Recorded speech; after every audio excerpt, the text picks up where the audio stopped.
د هر قسم ناکاره دشمن نه د حفاظت دپاره که دا وظیفه شروع وکړي، الله جل شانه به د تمام دشمنانو د شر نه محفوظ ساتي. او که څه قسم له یره درته وي، که څه سخته کې ګیر شوی یې، یا تا ته د دشمن یری چې ما ته به نقصان ورسوي، که دا وظیفه شروع وکړي، الله به د هغه دشمن د یرې نه محفوظ کړي. دشمن به دې نس نابود وي، دشمن وس به په تا باندې نه رسیږي. محترمو، دا کومه دعا چې درته اوس ښیم، دا د قرآن مجید یو وړوکی غوندې آیات دی، او یو وړه غوندې ټوکړه ده.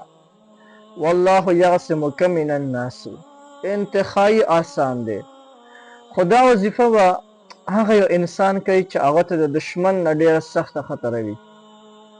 دشمن ورته بار بار دمکې ورکوي، او د ده دغه یقین وي چې بالکل ما ته به د دشمن د طرف نه نقصان را رسي. اوس که د دشمن نه ډېر سخت تنګ راغلی یې، نو دا وظیفه چې دی ته د هغې دپاره شروع وکړه.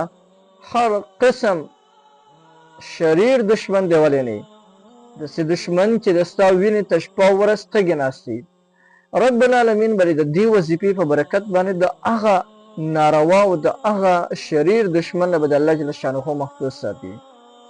د دشمن نه د نجات موندلو دپاره په دې وظیفې کې یقینا یو ډېر لوی پاور رب العالمین ښودلی.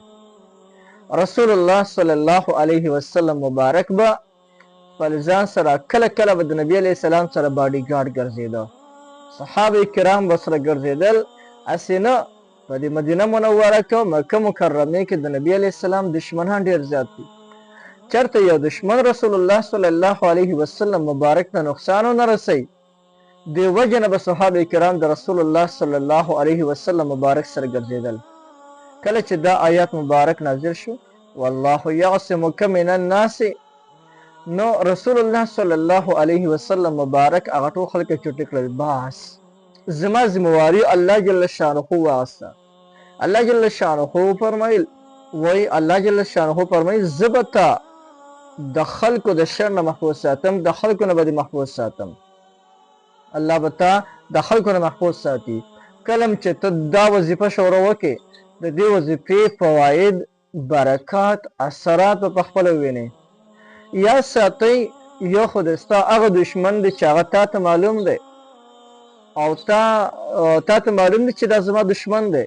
خو دشمن ګورې په دوه قسمه دی، یو هغه دشمن دی چې هغه هر چا ته معلوم وي چې دا زما دشمن دی او کله په ما باندې وس بر شو، دی به ما ته نقصان رسوي.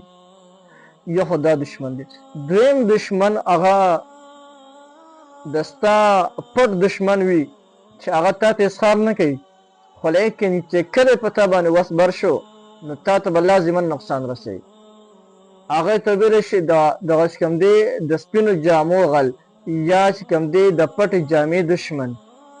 او دا د هغه دشمن نه ډېر زیات خطرناک دشمن دا یو وي. کم دشمن چې تا ته معلوم دی، د هغه دشمن نه ډېر خطرناک دشمن دا یو وي چې په ظاهره باندې تا سره روغ وي، لیکن کله چې په تا باندې وس ورسي، نو تا ته به نقصان رسوي. نو هغه دشمن نه ته ځان خلاصولی شي، د ځان حفاظت کولی شي. لیکن کم چې د ستا پټ دشمن دی، د هغو نه ته نشي کولی حفاظت، هغه تا ته معلوم نه دی. نو الله جل شانه به دې د دې آیات مبارک د وظیفې کولو په وسیلې سره او د دې په برکت باندې به د هغه ناروا دشمن نه محفوظ ساتي، کوم چې د هغه د ستا 100% د هغه نه خطره وي چې الله جل شانه به مې کوم دی هغه نه ساتي. نو هغه دشمن چې د هغه مکمل خطر وي چې تا باندې حمله وکړي او تا ته نقصان ورسي، هغه دشمن نه به هم الله جل شانه محفوظ ساتي. او دې نه علاوه چې د ستا هر قسم دشمني د هغه نه به د الله جل شانه محفوظ ساتي. نو راځئ محترمو، د آیات مبارک درته ښیم، او بیا د دې آیات مبارک د وظیفې کولو طریقه درته ښیم.